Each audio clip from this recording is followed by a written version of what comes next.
Hello నమస్తే, welcome to Lakshmi Pratap recipes. ఈరోజు recipe capsicum tomato curry అయితే ప్రిపేర్ చేస్తున్నా. నేను సింపుల్గా ఈజీ మెథడ్లో టమాటో క్యాప్సికమ్ కర్రీ ఎలా చేస్తానో చూపిస్తాను.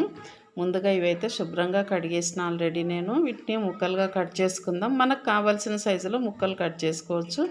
అట్లనే ఈ టమాటో ముక్కలు కూడా కట్ చేసి వేసుకోవాలి ఇందులోనే. ఇప్పుడు క్యాప్సికమ్ని అయితే కట్ చేసి నేను డైరెక్ట్గా బాండీలో అయితే వేసేసుకుంటున్నాను.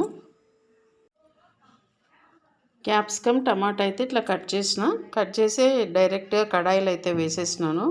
ఇప్పుడు స్టవ్ మీద పెట్టుకుందాం. ఆల్రెడీ స్టవ్ ఆన్ చేసినాను, సిమ్లోనే పెట్టుకుంటా స్టవ్ అయితే నేను. ఇప్పుడు ఇందులోకి అయితే ఒక 3 టేబుల్ స్పూన్ల వరకు ఆయిల్ వేసుకుందాం. ఇది మరీ పెద్దగా అయితే లేదు, స్పూను మామూలుగా మీడియంగా ఉంది, అందుకే ఒక 3 స్పూన్లు వేస్తున్నా దీంతో. ఇంకా ఇప్పుడు ఇందులోకి ఒక 1/2 టీ స్పూన్ వరకు పసుపు, అట్లనే ఒక 3/4 టీ స్పూన్ వరకు కారం. క్యాప్సికంలో కొంచెం కారం తక్కువ వేసుకుంటేనే బాగుంటుంది, ఎందుకంటే ఘాటు ఎక్కువ అవుతుంది. ఇది ధనియా పౌడరు, ఇందులోనే కొంచెం జీలకర్ర వేసి మిక్సీ పట్టిన, ఇది కూడా ఇందులో వేసుకుందాం. తర్వాత ఉప్పు అయితే ఒక 1/2 టీ స్పూన్ కన్నా కొంచెం ఎక్కువ వేస్తున్నా అంతే.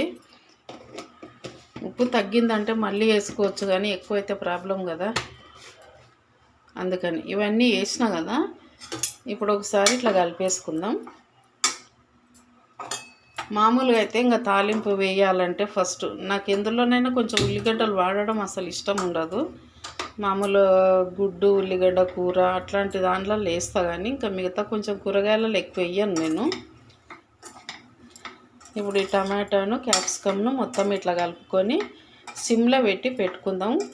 కంప్లీట్గా మగ్గిన తర్వాత ఇందులోకి అయితే ఒక టేబుల్ స్పూన్ వరకు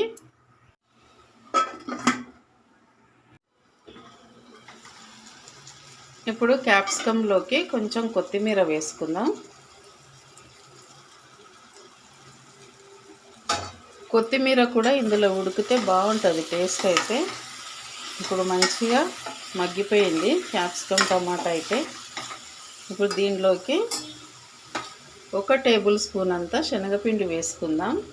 శనగపిండి అయితే మంటని లో ఫ్లేమ్లో పెట్టి దగ్గరికి అయ్యేంత వరకు ఎగిరించుకోవాలి, టేస్ట్ బాగుంటుంది. లేకపోతే ఒక్కోసారి పిండి వాసన వస్తుంది కదా, కాబట్టి మంటను లో ఫ్లేమ్లో పెట్టి మధ్య మధ్యలో కలుపుతూ ఒక 2 నిమిషాల పాటు ఇట్లా ఫ్రై చేసుకుందాం.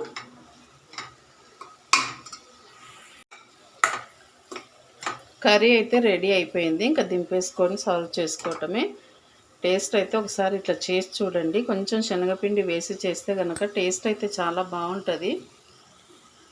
నేను ఇంతకుముందు ఎప్పుడైతే చేయలేదు, కానీ అంటే చేశాను, శనగపిండి వేసి మామూలుగా టమాటో వేయలేదు.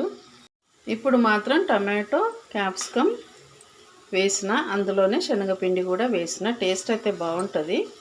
ఇంకా చపాతీకి అయితే ఇంకా సూపర్గా ఉంటుంది రైస్ కన్నా. రైస్లోకి అయితే దీంతో పాటుగా కొంచెం టమాటో చారు కానీ సాంబార్ కానీ ఏదైనా చేసి పప్పు కానీ బాగుంటుంది అన్నమాట.